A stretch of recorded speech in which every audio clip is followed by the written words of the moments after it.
I want to use these two questions together. They come from two different people, by the way, but I think they work very well together, because the next is, and I know we touched this in our previous answers to people's questions, but it has to do with the role of visualization in athletic success. And the person asked, can you give me a step-by-step little guide? And I don't think that's very difficult. Yeah. The answer is yes. And for me, it was actually when I did the 3-day hypno training. Honestly, that the peak performance script is, I heavily use that for this component. And I got no qualms saying that either. The steps in which it guides you to do successful visualization. I know we've spoken about this before, yes. And there really are steps that make the difference in the visualization, right? Just imagining yourself doing it.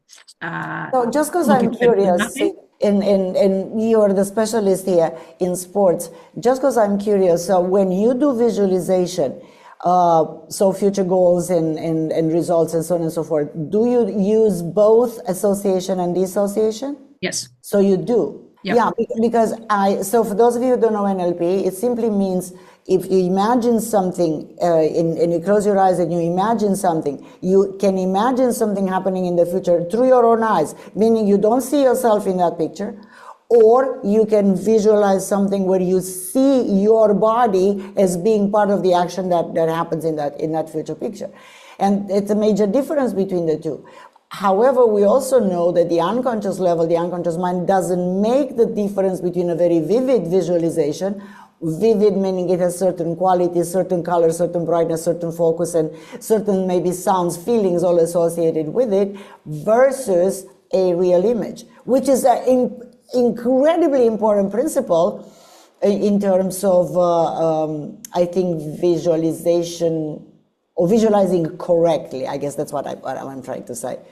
Yeah, absolutely. And probably another thing that I don't think is certainly not appreciated when it comes to visualization, somewhat oversimplifying, but, you just got to visualize yourself doing something. Okay, sure. And whether you see it through, whether you're looking through your own eyes or you see yourself do it, that's one thing. An additional thing that really packs a punch is when there is a kinesthetic attached to that, not just seeing yourself do that, but there's a kinesthetic attachment to it.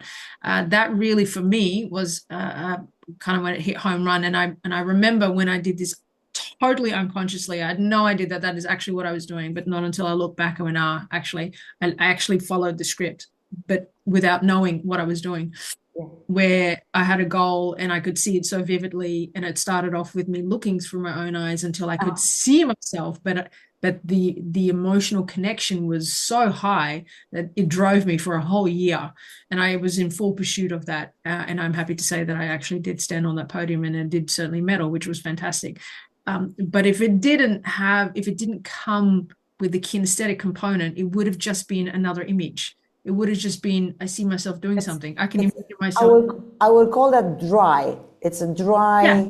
It doesn't. See, we know that kinesthetic feeling provides the emotional support, which leads to a tremendous motivation. That's why I kept you on a high for a year. It provides that emotional support that makes you face anything to get there. Yes, and it needs to be the right level. Too low, it's not going to carry you. Too high, it could be too much. Right? So it needs to be the appropriate level, and that requires ideally a coach that can walk you through, or you learning how to do this so that you become equipped in, well, where is that level for me and how do I do that? And so, yeah, there is absolutely a step-by-step guide in which you do that has a much higher likeliness of success versus. Obviously, we cannot go through all the details of this, but as a big picture. So first, you need to know what you want. That would be the first step. Precisely, not hazy, not dubious, not, I want it better. That's not precise. So specifically, what do you want? I guess that's the first step, isn't it? Yeah. And then as you think of that particular thing that you're sure specifically that's what you want, then you begin to create that internal visualization. I'm using this word, although it's very imprecise in terms of NLP, but most people use the word visualization. but you do it in a specific way to have the image. If we were to give a little step by step here of how to create this picture. So give me your examples from sports, because I can give tons of examples, but they wouldn't be from sports. For instance, you want a podium, you want a medal. Okay, that's fantastic. Then that's what you want, and it comes with a date. There's usually a time associated to that. And what does that look like? Because it looks like something. It comes with a set of I guess visuals, colors, distances, sharpness. How big is this photo? It may come with some sounds, it may come with some feelings.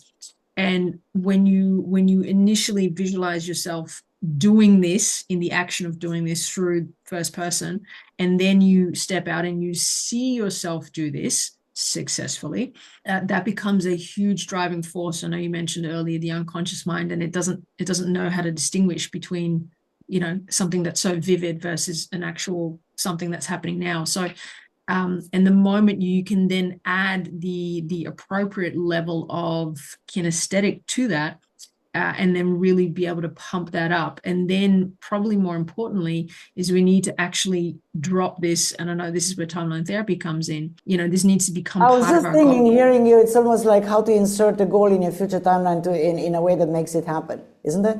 Yeah, absolutely. And just as much as your past is your past, that there's things that have happened, your future is an endless possibility of things that can happen, could happen, may happen, and you are making a commitment to yourself to do everything humanly possible to make that happen. And by inserting it in your future timeline, your intention is to make that happen. Obviously, you still need to do stuff. It doesn't magically just happen. You still need to take the action steps. It then becomes, in a way, part of you because it's your intention to make that happen. It's not just some in the future, sometime, somewhere. No. Very deliberate. And there's a process for that, and it can be learned. I know that, and now I don't remember exactly the name of the seminar that I've done, and I covered this topic many times, how to insert a goal in your future timeline using timeline therapy in a way that makes it happen.